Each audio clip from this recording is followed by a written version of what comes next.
వక్ఫ్ కౌన్సిల్లో ముస్లిమేతరులను సభ్యులుగా నియమించొద్దని సుప్రీంకోర్టు ఆదేశించింది. మరింత సమాచారం మా ప్రతినిధి అరుణ్ అడిగి తెలుసుకుందాం. అరుణ్, వక్ఫ్ చట్ట సవరణపై సుప్రీంకోర్టు ఆదేశాలేంటి?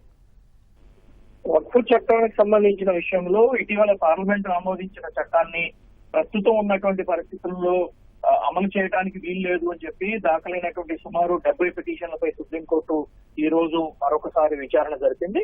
ఈ రోజు జరిగినటువంటి విచారణ సందర్భంగా సుప్రీంకోర్టు కీలకమైనటువంటి ఆదేశాలు జారీ చేసింది.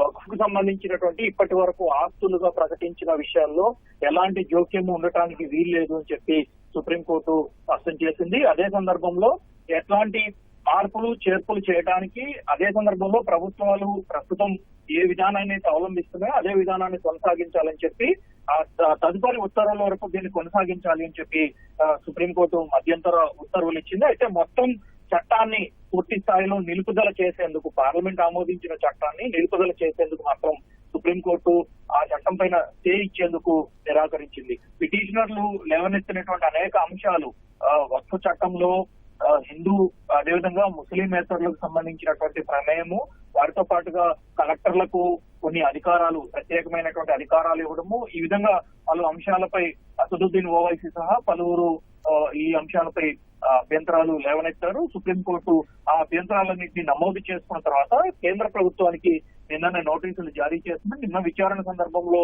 జరిగినటువంటి అన్ని అంశాలు, ప్రత్యేకంగా కోర్టు నమోదు చేసినటువంటి అంశాలన్నిటిపైన కేంద్ర ప్రభుత్వం పూర్తి స్థాయి సమాధానం ఇవ్వాలి అని చెప్పి సుప్రీంకోర్టు స్పష్టం చేసింది. అందుకు అనుగుణంగా కేంద్ర ప్రభుత్వానికి వారం రోజులు సమయం ఇస్తున్నట్లుగా సుప్రీంకోర్టు స్పష్టం చేసింది. వారం రోజుల్లో మొత్తం వక్ఫ్ చట్టానికి సంబంధించి పిటిషనర్లు లేవనెత్తినటువంటి అనేక అంశాలు ఏవైతే ఉన్నాయో వాటన్నిటికీ సమాధానంగా కౌంటర్ దాఖలు చేయాలని, కౌంటర్ అఫిడవిట్ దాఖలు చేయాలని చెప్పి సుప్రీంకోర్టు ప్రధాన న్యాయమూర్తి జస్టిస్ సంజీవ్ ఖన్నా నేతృత్వంలోని ధర్మాసనం స్పష్టం చేస్తూ తదుపరి విచారణను వాయిదా వేసింది.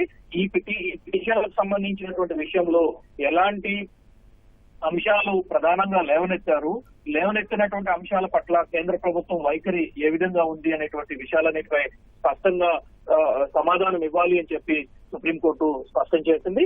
వక్ఫ్ చట్టం అమల్లోకి వచ్చిన తర్వాత ఆస్తులకు సంబంధించిన విషయంలో అనేక ఇబ్బందులు తలెత్తుతున్నాయని, వీటికి సంబంధించిన విషయంలో ముస్లింలకు అనేక అనుమానాలు వస్తున్నాయని, అదే సందర్భంలో ఆస్తులను కేంద్ర ప్రభుత్వం గాని ఇతర ప్రభుత్వాలు గాని స్వాధీనం చేసుకుంటాయనేటువంటి అపోహలన్నింటినీ ఈ సందర్భంగా పిటిషనర్లు లేవనెత్తడం జరిగింది. అదే సందర్భంలో వక్ఫ్ సంబంధించినటువంటి విషయంలో కలెక్టర్ కు పూర్తి స్థాయి అధికారాలు ఇచ్చి రెవెన్యూకి సంబంధించినటువంటి అధికారాలు ఏవైతే ఉన్నాయో దాన్ని వక్ఫ్ ల్యాండా కాదా అనేటువంటి విషయాలన్నిటిపైన స్పష్టం చేయాల్సినటువంటి అధికారం అంతా కలెక్టర్ చేతిలో ఉంటుంది. కాబట్టి కలెక్టర్ ను ప్రధానమైనటువంటి అథారిటీగా సుప్రీంకోర్టు పార్లమెంట్ లో ఆమోదించిన చట్టంలో కేంద్ర ప్రభుత్వం పేర్కొంది. దానికి సంబంధించిన విషయంపై కూడా పిటిషనర్లు అనేక అంశాలను లేవనెత్తడం జరిగింది. దాంతో పాటుగా వక్ఫ్ కు సంబంధించినటువంటి కమిటీలో ముస్లిమేతరులు ఉండాల్సినటువంటి అవసరం లేదు కాబట్టి వారిని ఎందుకు ఉంచాలి అనేటువంటి ప్రధానమైనటువంటి అంశం కూడా ఇక్కడ సమాధానం చెప్పాల్సి ఉంటుంది. అధికారులు పరంగా ఉంటున్నప్పుడు మళ్ళీ ప్రత్యేకంగా ముస్లిమేతరులు కమిటీల్లో ఉండాల్సినటువంటి ఆవశ్యకత ఎందుకు వచ్చింది అనే విషయంపై కూడా స్పష్టత ఇవ్వాలి అని చెప్పి సుప్రీంకోర్టు ఈ రోజు మధ్యంతర ఉత్తర్వులు జారీ చేసింది. వారం రోజుల తర్వాత తిరిగి మరోసారి వక్ఫ్ చట్టాన్ని కొనసాగించటమా లేదా కేంద్ర ప్రభుత్వం ఇచ్చేటువంటి సమాచారము, దాని తదనంతర పరిణామాలు, చట్టాన్ని పూర్తి స్థాయిలో అమలు చేయటమా లేదు దాంట్లో ఏమైనా మార్పులు తీసుకురావటం అనేటువంటి విషయాలన్నిటిపైన వారం రోజుల తర్వాత సుప్రీంకోర్టు మరోసారి విచారణ చేపట్టబోతోంది. ధన్యవాదాలు అరుణ్.